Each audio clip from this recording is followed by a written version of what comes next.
Hey everybody. Um, it is May 2nd, 2025, and I wanna tell you guys a story. I wanna tell you guys my story. And the reason why I want to tell you guys my story is because I think my story reflects a lot about what's going on today, in today's world, today's culture, politics, whatever you call it. I don't even care anymore. Um, there's a lot of fear. There's a lot of fear in the media, a lot of fear. And it's coming from all sides, left, right, center. It's coming all over. And if I know anything, I know how terrible it is to live under the ethos of fear. It's not good. It's not good for anyone. Um, and so I kind of want to talk about, I want to use my life story as a bit of a teaching moment for other people. And if you see this and this helps you, you can choose to share it or not. I frankly don't care. I just want to get this point across. I think it's necessary.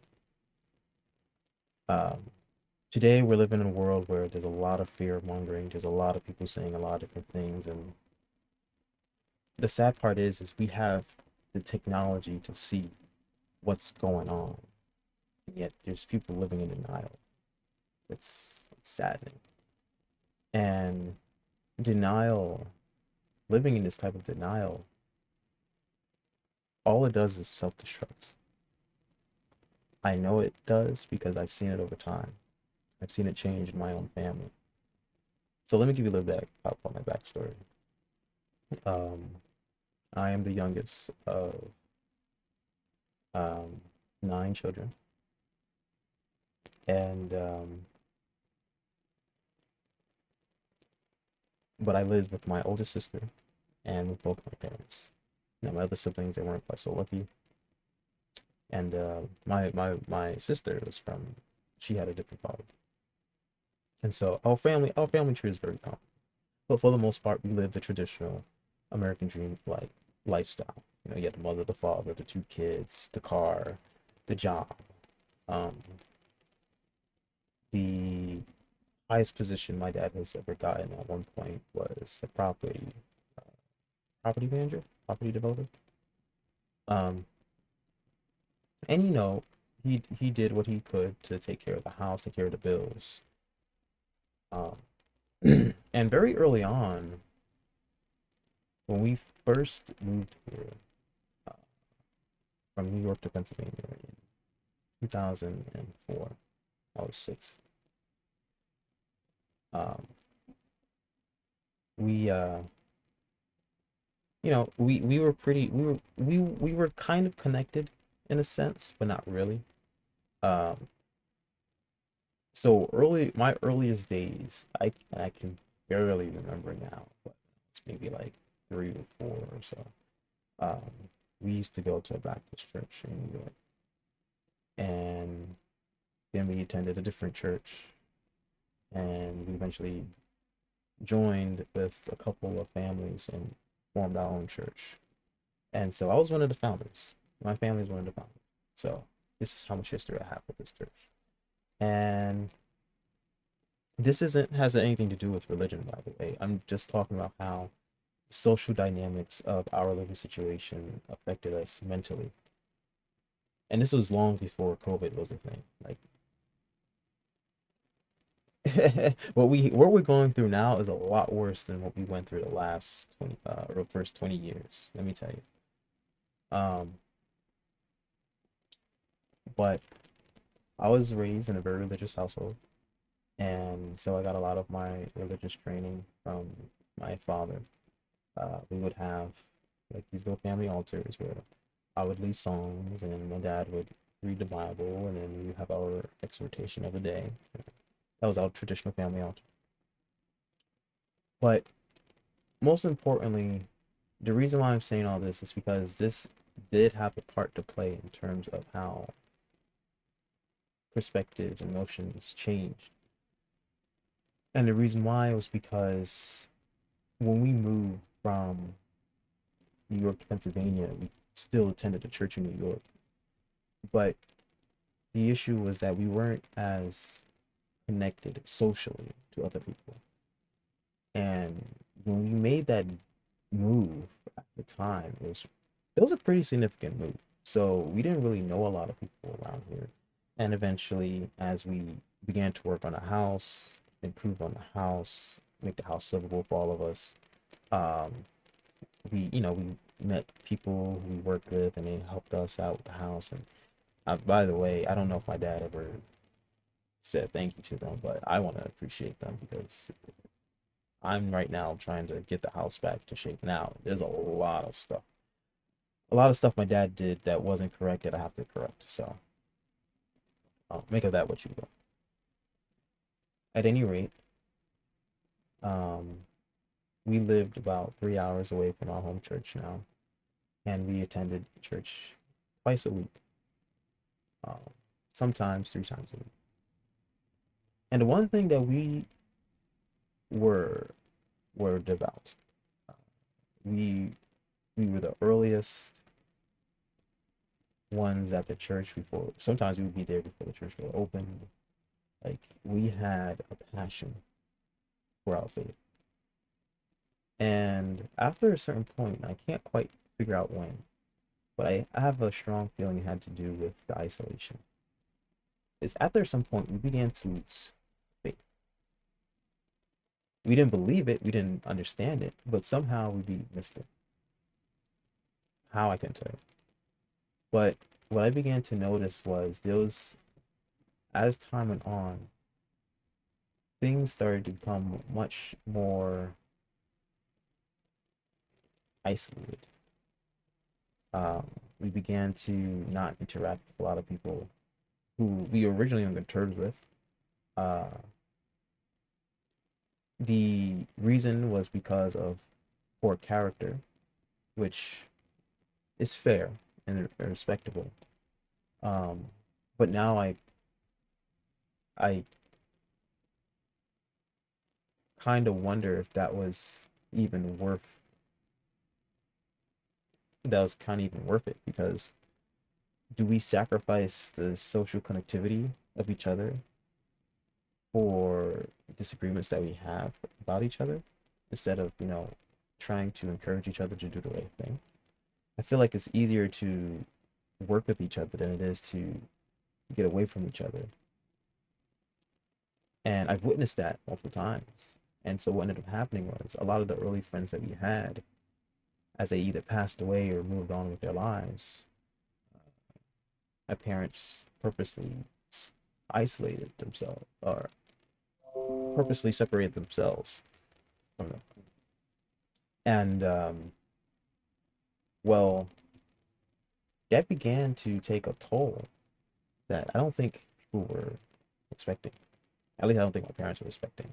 I certainly was expecting. I was a kid at the time. Like, what are you gonna tell me? I was like freaking 2004. I was 6. What was I supposed to do? I was born in '90. What was I supposed to do? Right? But as time went on, because of this, because they neglected the social aspect that makes life so beautiful, what ended up happening is we began to become more and more isolated, not only socially but also uh, intellectually. Right? We began to have a warped view of the world because we weren't interacting with the world enough to understand how it worked, how the systems worked. And so because of that, I wasn't taught a proper sense of financial responsibility. Why? I don't know. Um, I was taught the basics, but I wasn't emphasized. It wasn't encouraged. So I never felt the real need for it. And so even though, and my father and my mother, they did what they could and they interacted with me the way that they knew best. But the problem is that times were different now than it's then. And times are changing currently as I speak today.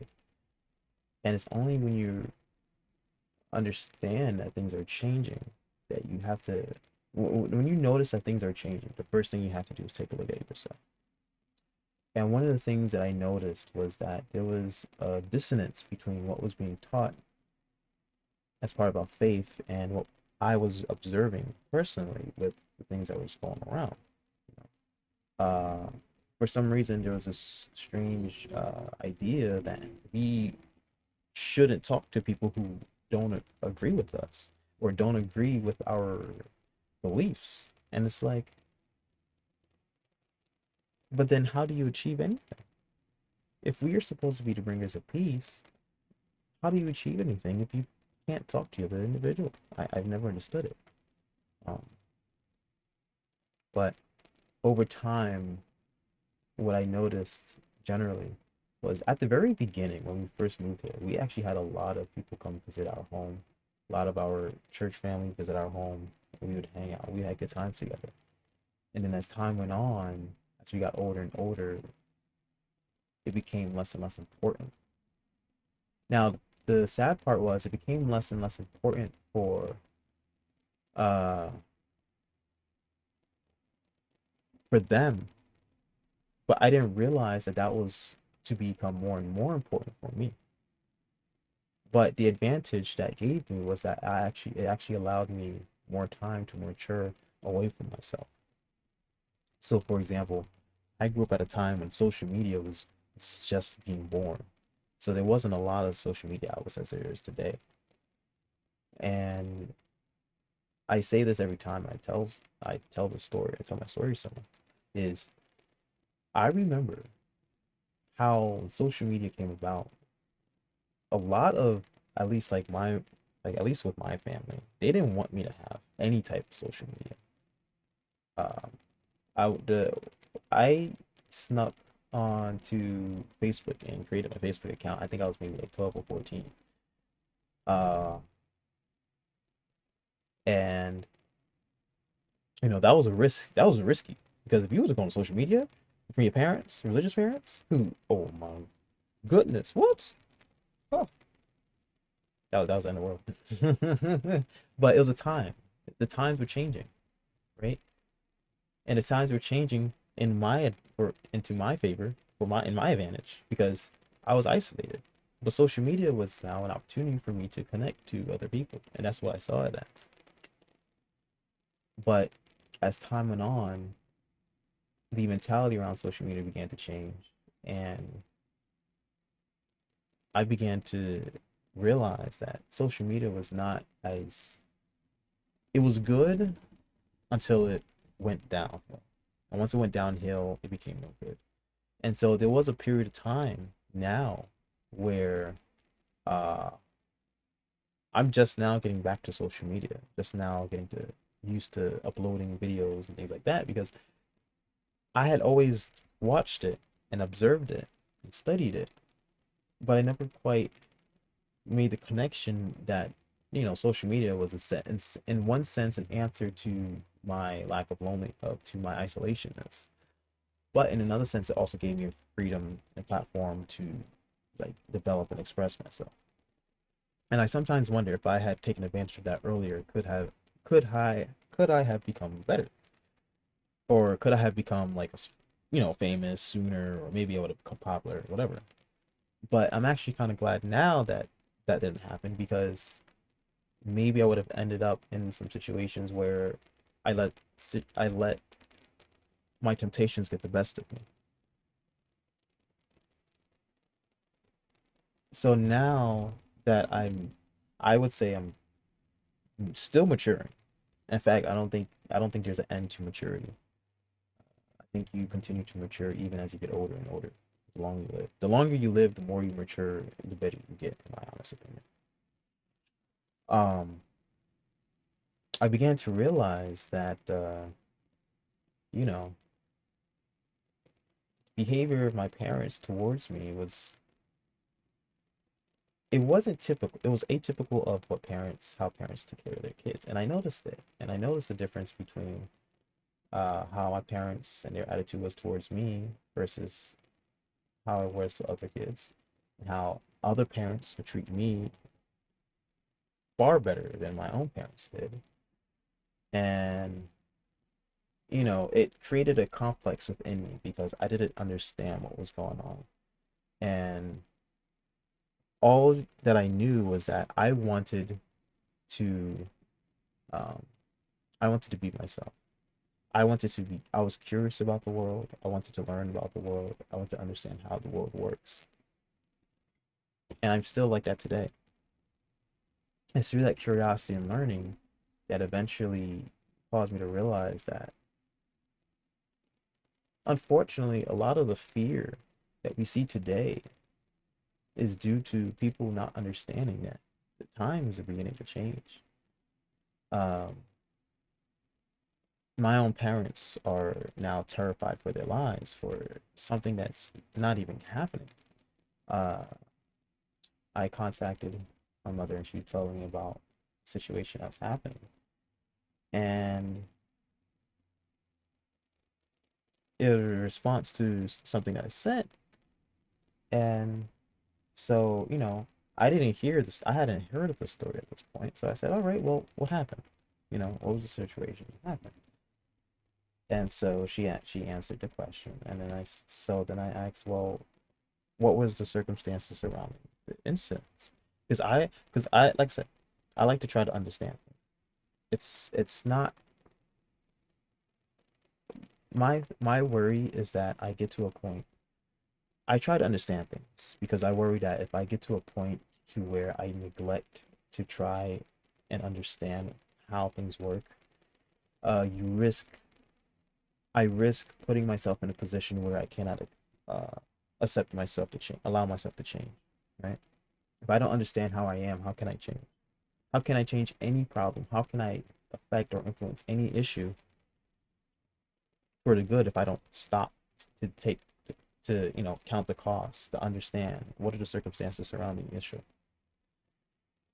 And there's unfortunately a lack of understanding, not just mentally, but like now it's being reported like, education quality is at all-time low. Uh, uh, People, you hear like kids who can't read or write, and I understand. I completely understand. I still have my school materials from when I was homeschooled, and I went from homeschool from second grade to 11th grade. To be honest with you, I probably could have graduated out of 10th grade. Um, if had I gotten a lot more serious with my education. But if I was also allowed to express myself freely, I'm pretty sure I would have graduated at 10th grade easily. Um, but um, I still have the school materials from homeschool. And one of my good friends, her nephew, she was telling me about how her nephew didn't want to go to school. He was saying asthma and all that kind of stuff. And they were like basically accusing him that, oh, he's using it. He's like, it's because of the video games. He wants to play video games all day. And it's like, and I'm a young man. I've been through the same thing. There's times I didn't want to go to school, and but there was also times where I did like going to school. And I think the reason why I liked going to school was I was able to go to school and have fun with the schoolwork that I was doing, and also play video games inside. Like I'm gonna admit, I played video games, and you gotta remember, video games in my household was the great sin. So every time I got caught in video games, I was punished, very punished. Um,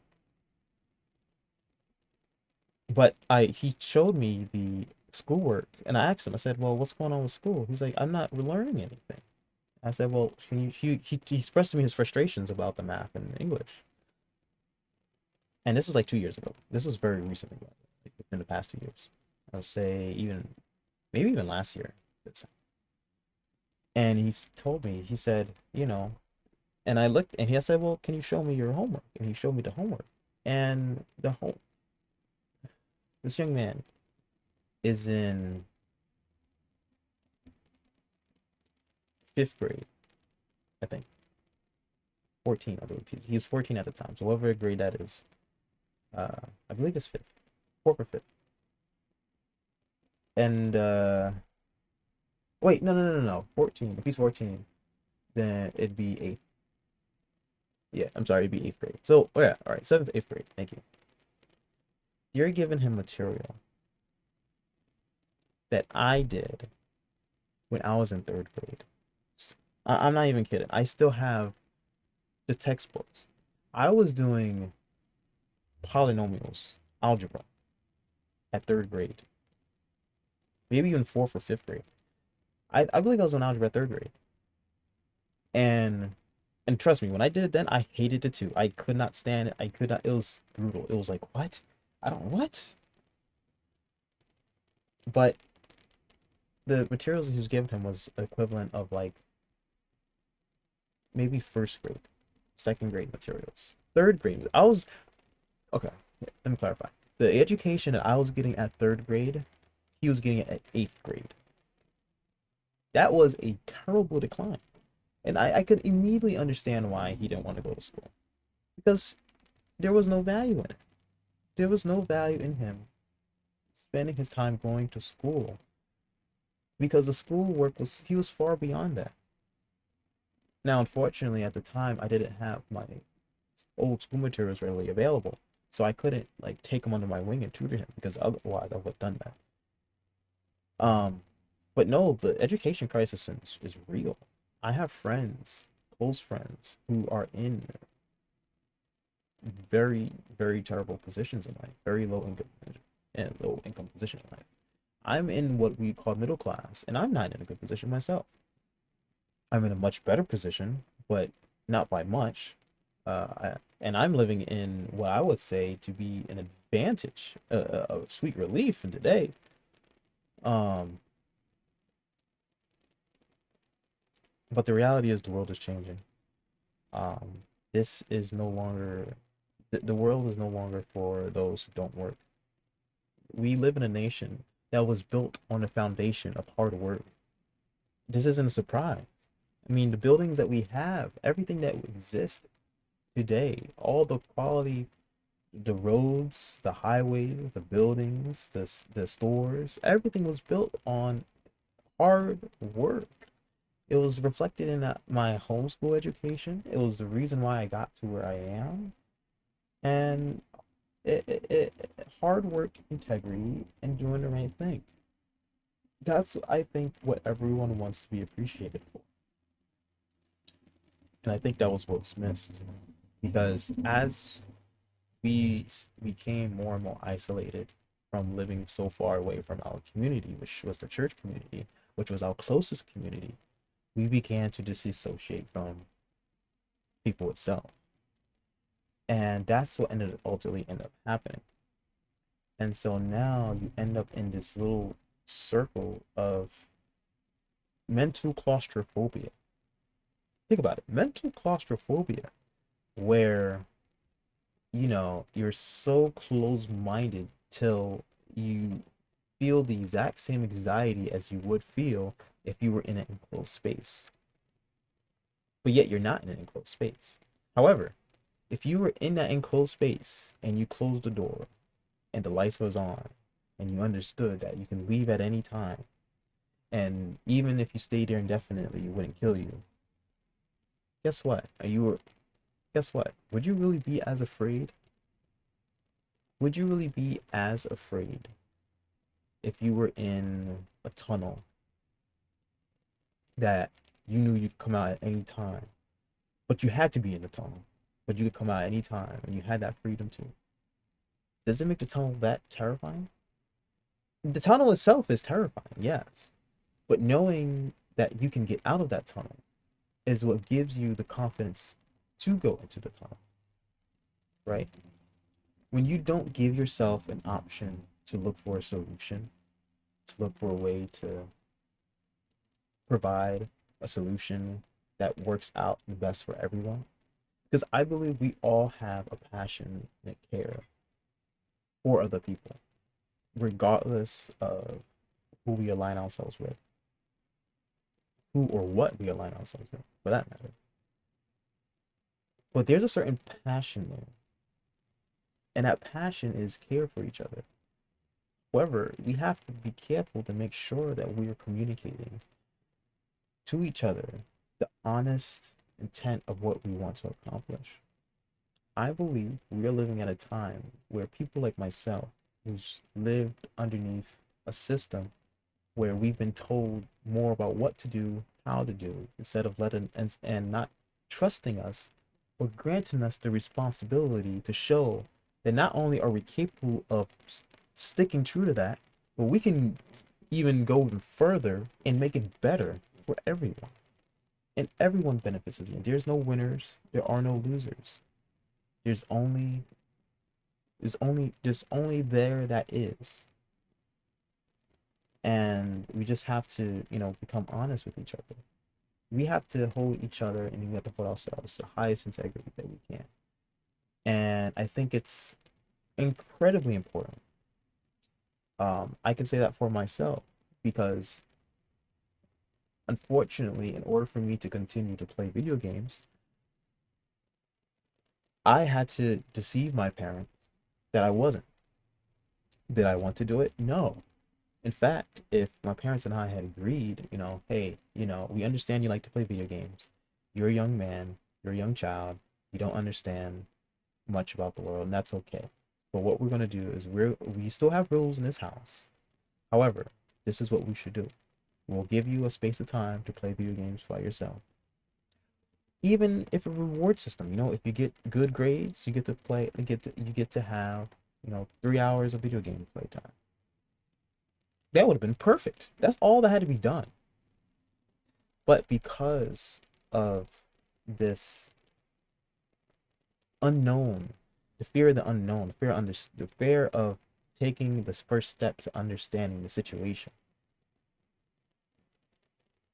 it ultimately ended up in me having to do the wrong thing in order for me to do what I want. And I think that's what drives a lot of people to do the wrong thing is we don't understand that all everyone wants to be felt as important. Everyone just wants to have something that they don't have. But we don't want to have it at the expense of something that's true to us. And one of the things that I hold true to myself now today is my integrity. And the reason why, because of that, is because I had to abuse my integrity in order to get what I want. And it's not good. I don't like doing that. I'd rather not do that. And that's what happened.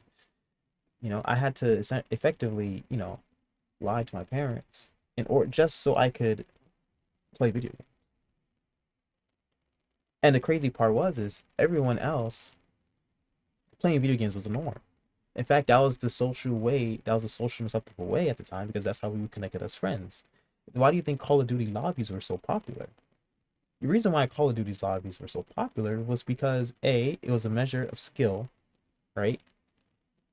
Against boys, but also it was the social element. Like we get to trash talk, we get to make fun of each other, but we also understood it was all in good fun. That's all. Like that's all that there was to it. And there was this strange fear that gripped my parents about it so much to where it it devolved. The argument devolved, and so and that was and video games was radical at the time because they were becoming higher quality. You had actual, you didn't have pixels on a screen. Now you actually had animated characters. Now unfortunately we have games coming out today that they look worse than they did back then. It's like, what the hell is going on? Why are we going back? No. And then they're worried about AI taking over their property. And it's like, well, no, let's not take over your property, but also provide us with better content so that we don't have to resort to using AI to replace you. We don't want to do that, but you have to let us work, right? We understand.